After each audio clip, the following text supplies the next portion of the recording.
Hello, everybody. I'm Maureen Campiola, and I am the Marketing Director for Your Key to Senior Living Options. And today we have Lisa Honka and Pat Hayes, and we're going to start our presentation and get started now. But I wanted to introduce Lisa Honka first, who is going to speak a little bit and introduce Pat to us. Hey everyone, thank you so much for joining us. We are so excited that you're here today. We've had a great response. Thank you, Pat, for being here and sharing all your wealth of knowledge. As I've talked to families over these last 8 weeks, one of the things that a lot of people were talking about was just wanting more support, and so I'm grateful that you're here today. So Pat comes to us from Transition Life Consultants, and she's fabulous. We've had her speak at many occasions.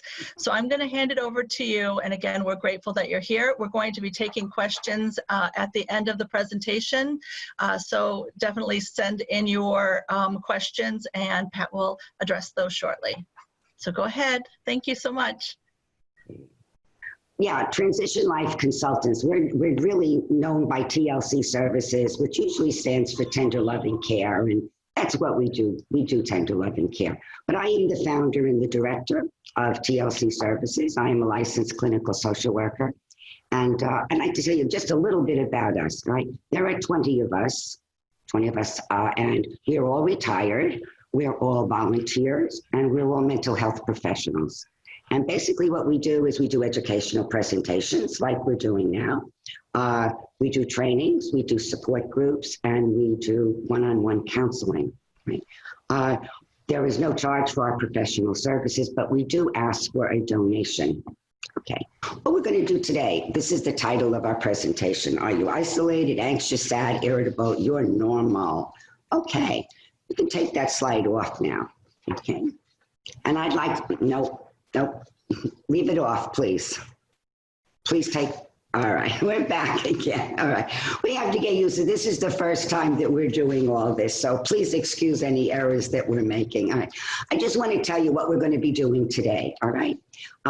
These last 2 or 3 months have been difficult for most of us, right? And there's just been so much going on that I'd like to go over some of the things that you may be experiencing, things like your feelings, your thoughts, your behaviors, maybe even your physical sensations, right? The next thing I want to do is talk about why we have these things. Why are we feeling the way we are? And last but not least is what can we do about them, all right? So now I can use the slide, all right? I'm going to be reading, next slide, Maureen. It should be that's the one. Okay, no, that's the one. Okay, recognize, see if you recognize or experience any of the following feelings in the last 2 or 3 months, all right? Sadness, yearning for things to be the way they were, anxious or nervous, maybe numb, panicky, frantic, guilty. Oh, what if I get my loved one sick? Lonely, isolated, angry or irritable, tired, listless, confused. What should I do? Go out, stay in, frustrated, fear of dying, maybe getting this virus, and feeling helpless. Those are feelings. The next slide will tell us.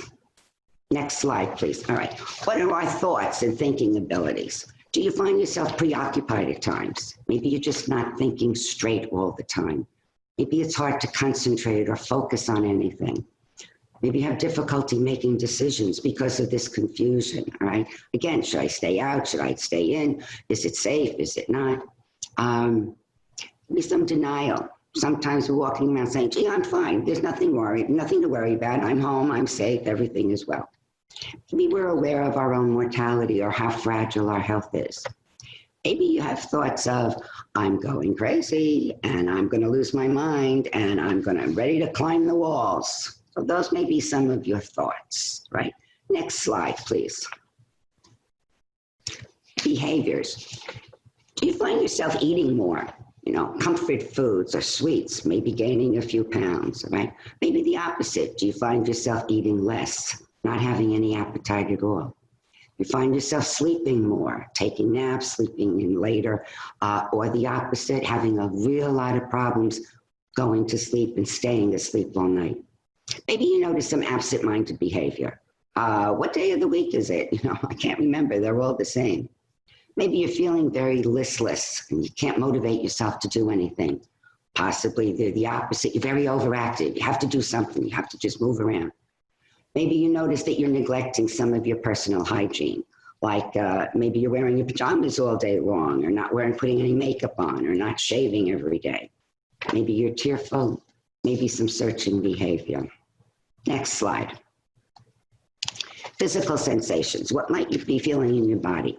Maybe you have some stomach or bowel issues going on that kind of new for you the last 2 or 3 months. Maybe you're feeling some tightness in your chest or throat, or some heart palpitations. Maybe you're feeling short of breath at times, or your muscles feel very weak, feel a very lack of energy, maybe tension. Maybe you're just oversensitive to noise. If somebody drops something, you jump a mile. Okay. All right. Let's talk about all of these feelings. Why do we experience all of these things? Because I'm sure most of you can relate to a good number of these feelings or thoughts or behaviors or even body sensations, all right? And when I'm talking to people, what I hear most from them is, I feel so isolated. I feel so depressed. This is the song that I usually hear from people. It's been so hard going through these last 2 or 3 months. Right. Well, I want to talk a little bit about depression, since most people are talking that they're feeling depressed. Depression is an illness. It's a sickness.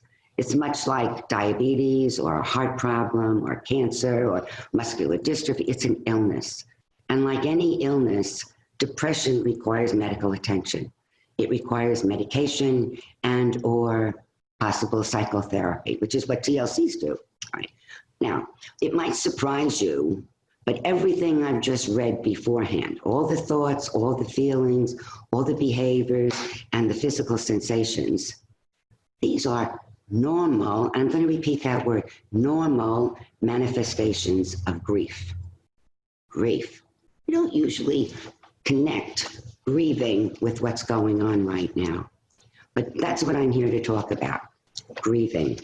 Now, depression and normal grieving look and feel very similar, very similar.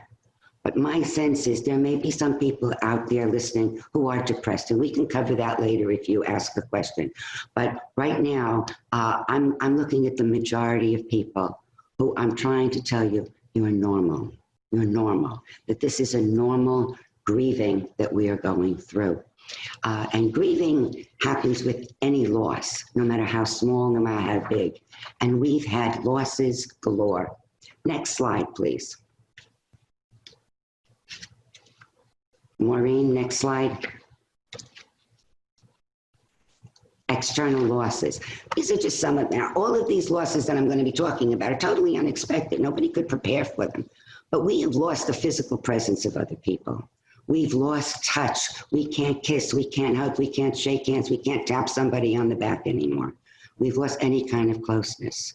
We've lost socializing with any of our friends. We've lost our daily routines. We're not out and about anymore. We've lost all our activities, whether it's going to the gym or any exercise classes that we were in or meetings that we had, or even going out to dinner. We've lost that.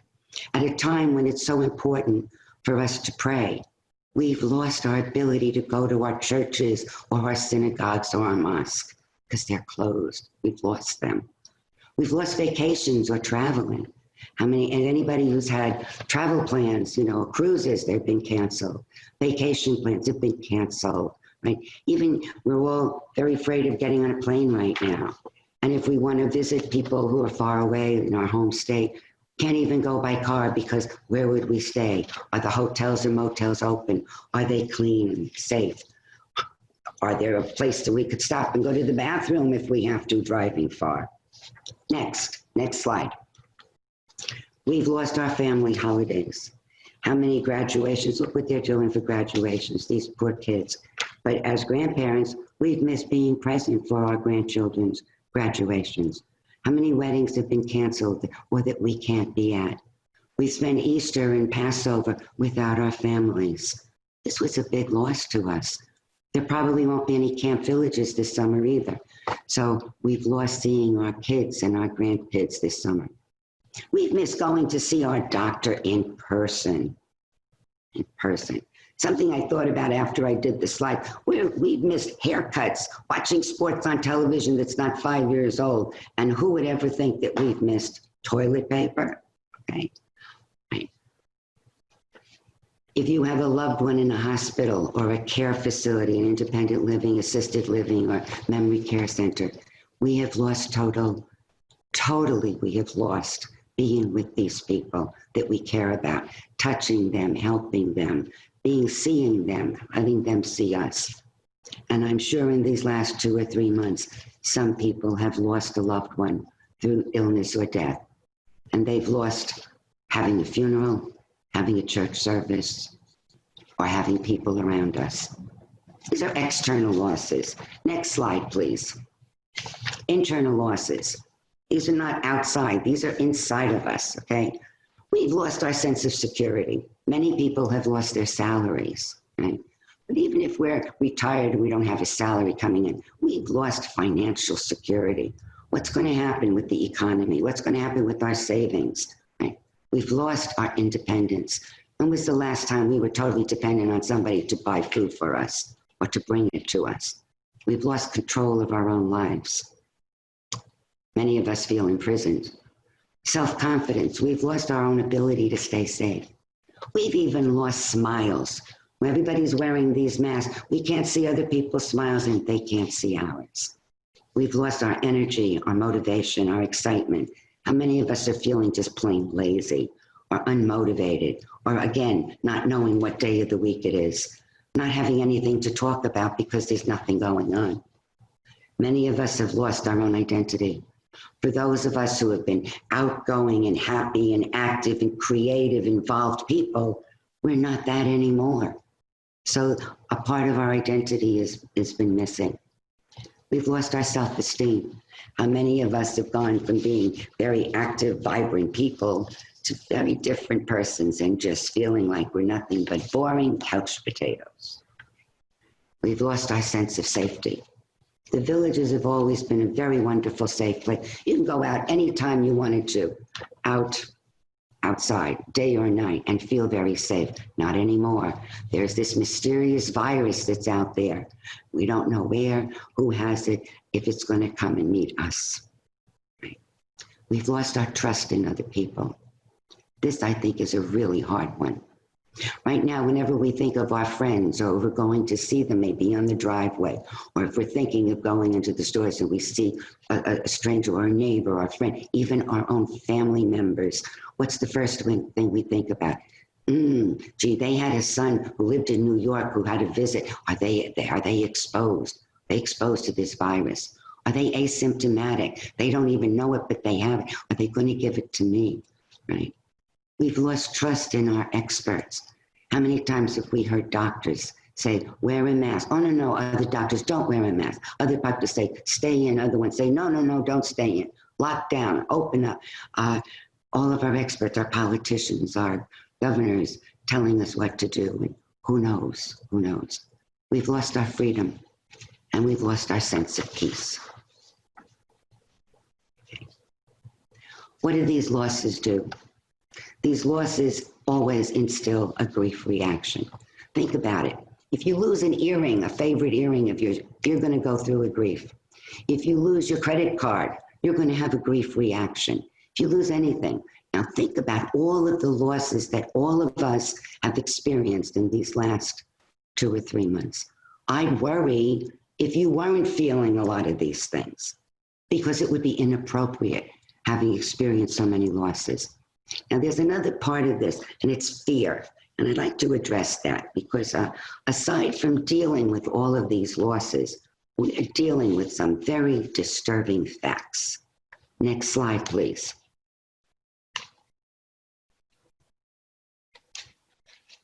Facts. What are the facts?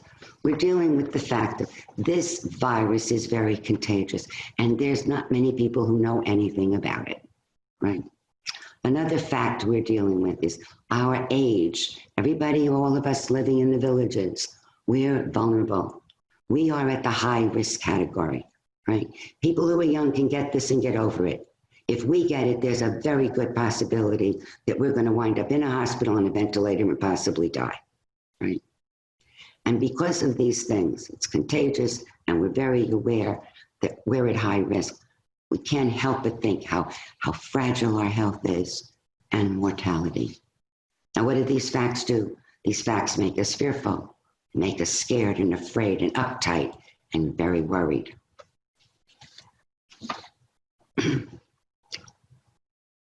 Yeah, I'm going to call this fear, though, this fear and scared and uptight stuff, I'm going to call it wisdom, because in many respects, that fear that we're feeling that none of us like to feel, but that fear that we're feeling is really our mind's way of helping us stay safe. It's helping us defend against helplessness. Think about that. If we weren't afraid, how many of us would be staying in our homes as we are? If we weren't afraid, how many of us would be wearing masks or staying far away from people? Or how would we do that? Fear motivates us to make the necessary sacrifices to protect ourselves and our loved ones, right? Okay, so what do? We have all of these signs of grieving that feels pretty yucky. We're fearful. Oh, one thing I want to say about fear. Wait, take the slide off, please. One thing I want to say about fear, too. I said fear can be our friend right now because our mind's wisdom is taking in these facts, gives us wisdom, and we should be afraid of this, all right? However, fear is one thing. It propels us to act, right? Panic is another. Panic makes us frozen, right? And again, it's the gift of wisdom in our minds that can help us decide which is best. Panic, no, calm yourself, not panic time.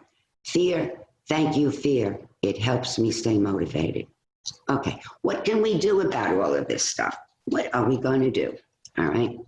Well, when we're dealing with grief, which is what we're dealing with from all of these losses, there's only one way to get through grief, and that's to go through it. Yuck. That's to go through it. And sometimes it feels like a very dark tunnel. So what can we do? Here we go. First, we can overcome denial.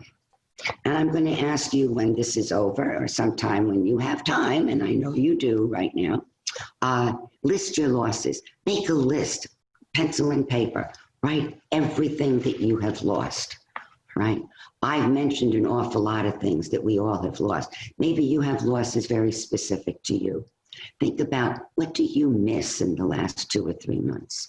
What do you really miss? That's a loss because you don't have it, right? And when you see this list of all the losses that you've had, that you're experiencing, for God's sakes, give yourself permission to grieve. You have every right to grieve. And I've already given you all the normal signs of grieving. So get comfortable with them, as awful as they are to feel. And when we do give ourselves permission, we are going to be experiencing them. We're going to be experiencing the pain of grief, right? So again, get out a pencil and paper. Put a name to all of the feelings that you're feeling. Feelings are neither right nor wrong. They're not good or bad. They just are. Just are. Write them all down. Now, once we write down all of our feelings, accept them. These are real. These are ours. These are normal, and they stick. But we can accept them, and best and most of all, express them. What's important about expressing our feelings? Because all of the stuff that I've just talked about, all right, all of the thoughts and the feelings and the behaviors and stuff, that's all stuck inside of us. It's not healthy to keep that stuff inside of us. Now, if we don't put it out through our mouth, it's got to come out through our bodies. How does it come out through our bodies? In illness. Maybe we get headaches. Maybe we get other aches and pains. Maybe our blood pressure is going to go up.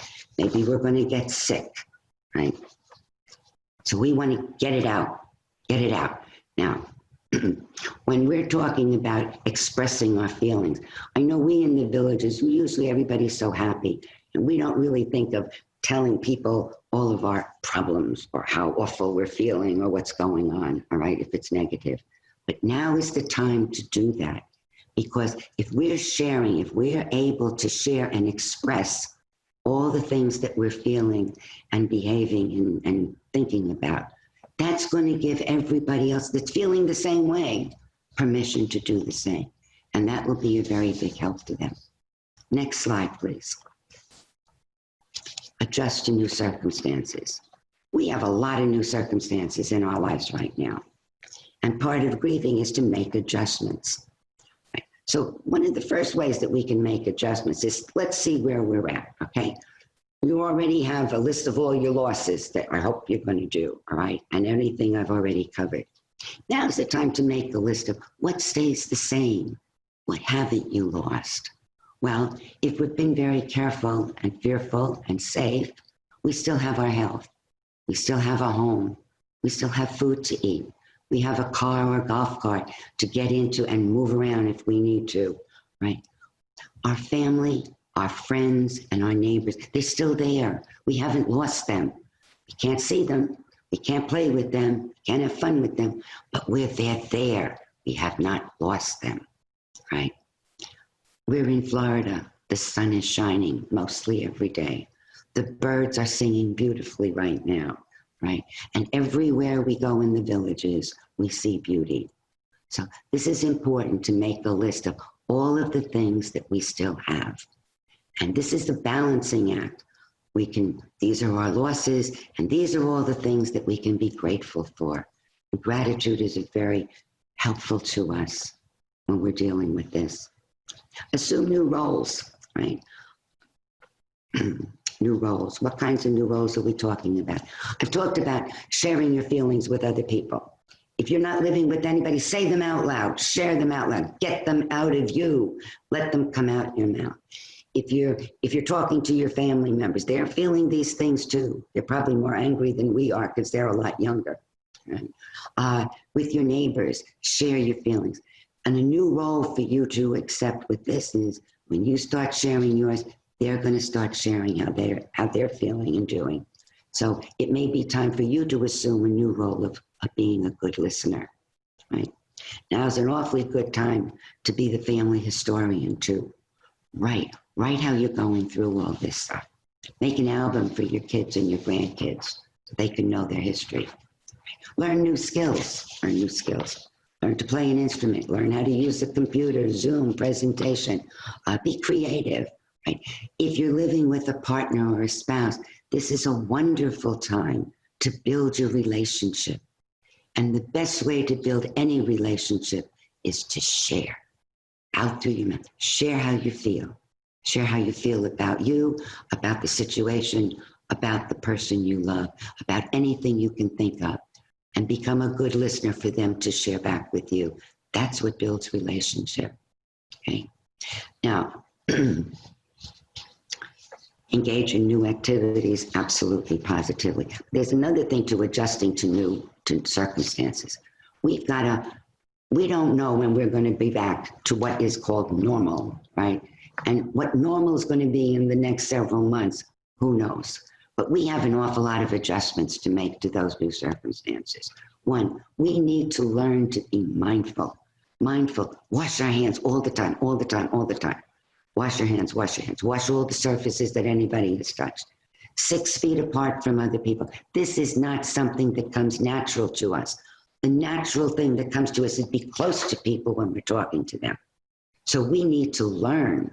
We need to get comfortable being 6 feet away from people, right? And that's going to be new. We have to learn and adjust to wearing face masks. They're uncomfortable. They're hot. It's harder to breathe. Everybody looks silly in them. I feel silly wearing them, right? This is something we need to adjust to keep ourselves and other people that we care about safe. So we also learn to need new ways of showing affection, right? New activities, that's part of it. And last but not least, I'm going to ask everybody to think about freeing yourself from dependence on the past for our self-image, our self-identity, and our self-esteem or self-worth. Right? Before we all retired, most people identified themselves with what we did, what our career was or what our role was. Either we were a parent, we were a nurse, a teacher, a doctor, a social worker, right? A truck driver, a receptionist, a waitress. This is how we identified ourselves when people said, who are you? What do you do? This is who I am, okay? Well, when we all retired, we lost that self-identity. We are no longer being a nurse or a teacher or a doctor or a truck driver. We're retired. So we've already formed a new self-identity once we retired here in the villages. I think many of us would have a new identity, somewhat, some variation of, I'm a villager living the lifestyle. Okay? I'm sure that's part of what your new identity is. Right? But we can do that again, new identity. Now, how do we form an identity? What is our identity? As I said before, most of us see ourselves and our self-image and self-esteem with what we do. As we're getting older, we can't do an awful lot of the things that we always did before, right? Can't do those things. Now with this coronavirus, we can't do an awful lot of things we want to do, right?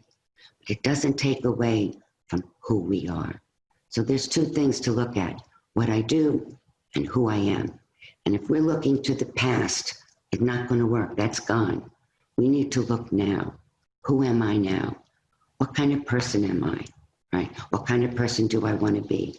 Do I want to take this time to be somebody better, to check on my resources and develop them more, to be a better person, be a kinder person? And now's the time to find humor if we didn't have it before. This is a very historic time. And some of the things that I've asked you to do is to write things down, right? Because this is historic, you better believe we're going to be in the history books. And our grandchildren and our great-grandchildren and people who come after us are going to be reading about these times.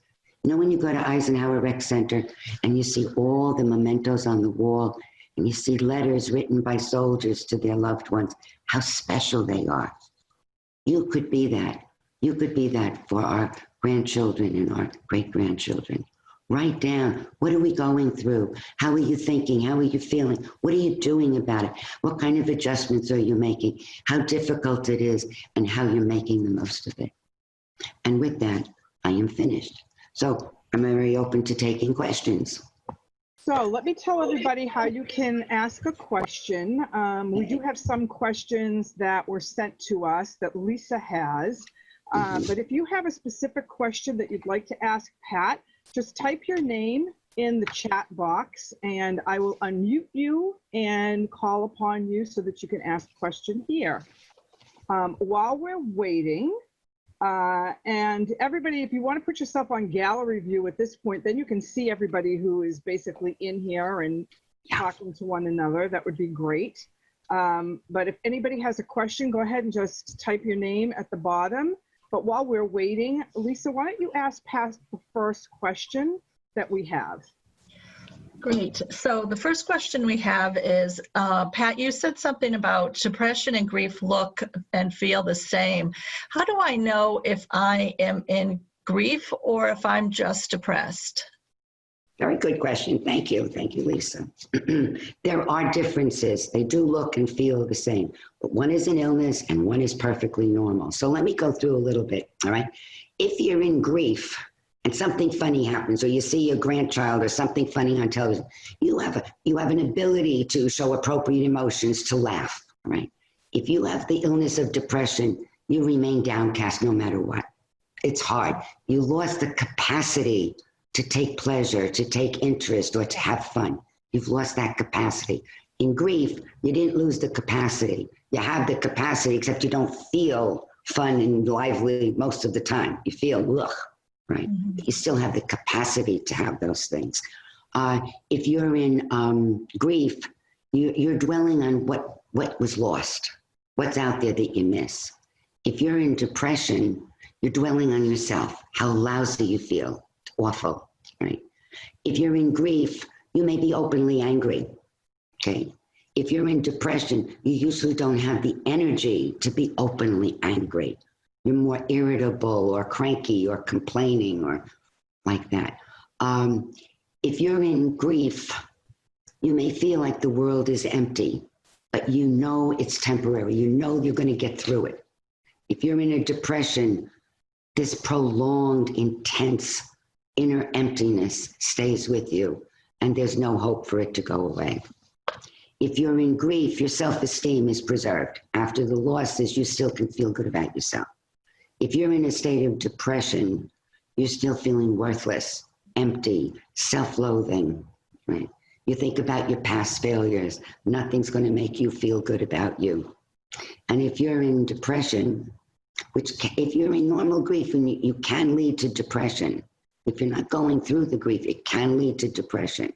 But if you're really in a depressive state, you're thinking an awful lot about dying, possibly suicide, whether you may or may not make an attempt, but you're thinking about it. I hope that explains the difference. If you are, if you sense that you are suffering from depression, please, I urge you, go to your doctor, go to your primary care, go to a psychiatrist. You need medication, and feel free to give us a call also, because we can help you with that. Thank you for that. The second question is, some people are not staying home. They're out with friends, no masks, no distance between them. They seem to think that this is no big deal, this virus. What is going on with those people? Okay, yeah. I think all of us see other people who are not acting like they're feeling and thinking like we are, okay? This may be a little lengthy, okay? Grief is painful, all right? Grief is painful. It's always painful. It hurts. Now, we have been very well trained to grieve in all the wrong ways. Why? Because our parents loved us and we love our kids. So we've trained our kids the same way that we've been trained. And basically, the way we train them is don't be hurt, don't be hurt, don't be hurt. Do anything so that you're not being hurt, because I love you, all right? So if you have a loss, what is the training? The training is, no, there was no loss. There was no loss. Deny it, deny the loss. Call it by another name, all right? Perfect example. Think about it. From the time we were infants, there was a time, anybody raising children, was a time when the baby, it was time to take the baby off the nipple or the breast or the bottle and give them a little cup, right? That was a little hard to do. They didn't want to give that. They didn't want to give up the breast or the bottle because it was special to them. It was a loss. How about toilet training? Kids don't want to give up their diapers. They like them. We don't, right? It's a loss to them. What do we say? Oh, you poor thing, you have to give up your nipple. Oh, you poor thing, you have to give up your diapers. We don't do that. We say, oh, what a big girl you are. Oh, what a big boy you are wearing big boy pants, right? Call it by another name. No loss, no loss. Don't feel hurt. Don't feel hurt. Think about 16-year-old coming home. The love of her life just broke up with her. What do loving parents do? Do they sit down and cry with that 16-year-old girl who's devastated? No. We try to make them feel better. No, you know, he wasn't good for you anyway. We never liked him. There's a lot of fish in the sea, right? Call it by another name. Don't feel, right? I think what's going on with an awful lot of people today who are not going around much like we are, all right, is they've taken this training and that's where they're at. They're denying that there's anything going on. It's ridiculous. These facts, just like the flu, everybody's making a big deal out of nothing, right? Big deal out of nothing. It's a sham. It's ridiculous. That's the denial. And when you deny that there's a loss, you don't feel grief. You're fine. Everything is as usual. Some people just refuse to have those losses. They cannot tolerate having those losses. So, into denial and act as though everything is the same. Some people are feeling what we are and doing and so forth, but they're medicating themselves with alcohol or drugs or being extremely active in something else, right? To take their minds off of it, medicate themselves. And there are other people, I believe, who are just making a choice. They're making a decision. I would rather take my chances in getting this virus than I would by taking all these losses. So it's a choice of theirs. The other thing I think we've been seeing sometimes is sometimes people are a little angry or really irritable. And I think anger is a way of dulling our pain, all right? Because all the things that we talked about with grief, they make us feel weak. We don't feel strong, they make us feel weak. So if we take anger and think of it like a blanket, and we take that blanket of anger and cover all of those yucky feelings inside of us, when we look inside, we don't see those awful, terrible things. We only see anger, and anger makes us feel strong. We're not weak when we're angry, we're strong. And some people need that as a way of dealing with the grief, right? Other people deal with that by blaming or self-blame. And I'll give you a little example from my own life. Many, many years ago, when our kids were small, we went out to eat dinner and we came home and we interrupted a burglar, right? We didn't see them, but we heard the doors. As we were opening the front door, we heard somebody going out the back door. So they didn't get too much, all right? But they took my jewelry, all right? And they couldn't get any further because we interrupted them. The first thing every one of us said, we didn't leave the lights on. It's dark, we didn't leave the lights on. Now, we had nothing at all to do with that burglar making a decision to come to our house and burglarize us. Nothing. But if we had nothing to do with this, it meant we were totally helpless. We were powerless, right? So by blaming ourselves, it was our fault, we didn't leave the lights on, right? Now we feel powerful. If we leave the lights on, this will never happen again, right? So think about today how many people are blaming. What are they blaming? They're blaming China. They're blaming the president. They're blaming the governors. They're blaming the doctors. They're blaming anybody who thinks anything at all. And that, having that blame is taking away from their feelings of helplessness. I don't know, does that explain why some people might be different, having different reactions than we are?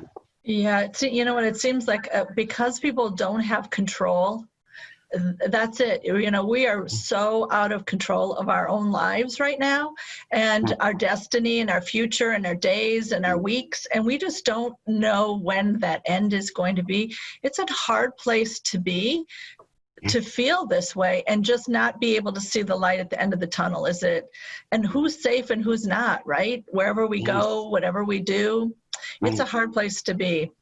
It sure is. I just wanted to interject something too. Is, you know, when you go on social media, for example, people are before the pandemic, they were angry, and you see this ramped up anger, and you know, I often wondered, you know, geez, why are people like it's over the top? And I think your explanation really makes a lot of sense to me. Yeah. Anyway. It's a defense mechanism. Our mind really creates an awful lot of defenses for us to help us. Sometimes they're not so good in other respects. They have a lot of side effects sometimes, but our mind is always looking out for our benefit. Yeah. Guys, I want to give you, Pat and Lisa, a few minutes to wrap up and let people know how they can contact each of you. And so I am going to share my screen one last time here and go right ahead. Okay. Yeah. The only thing I'd like to say is we are available. Unfortunately, we cannot do an awful lot of the things that we normally do because we don't have the spaces. We don't have rec centers. We don't have caring facilities. But we still we can do counseling, one-on-one help by phone or Zoom or Skype or Facebook. So I'm asking everybody to please write down our website. It's tlc-services.org. tlc-services.org. And our website can tell you an awful lot more about us. We also have some videos that we're doing that might help during this pandemic. And I understand that much of these recordings that we're doing every Wednesday now might be available on our website too. Or if you want, you can call me at 322-0576. Thank you very much. It was very nice talking with all of you. All yours, Lisa. Thank you. Thank you for being with us, Pat. Mm-hmm. So my name is Lisa Honka, and I own a company called Your Key to Senior Living Options. I help seniors free of charge find independent, assisted, or memory care communities. I work with about 60 different communities in the area and around the area, and also out of state if someone is thinking about moving out of state. I help people look at their long-term care insurance. I help them get aid and attendance benefits or Medicaid benefits. My services are completely free. I've helped well over 1,000 families in the last few years that I've had my company, and I've been doing this for about 10 years. And Maureen works with me on the back end, so she designs all my marketing materials and ads, and my ad is always running in the Sunday paper if you ever have a friend or loved one or just want to talk about senior living options. Again, I'm Lisa Honka. So thank you all for joining us today. It was great. Pat, really great information for us. So thank you. Thank you, Lisa.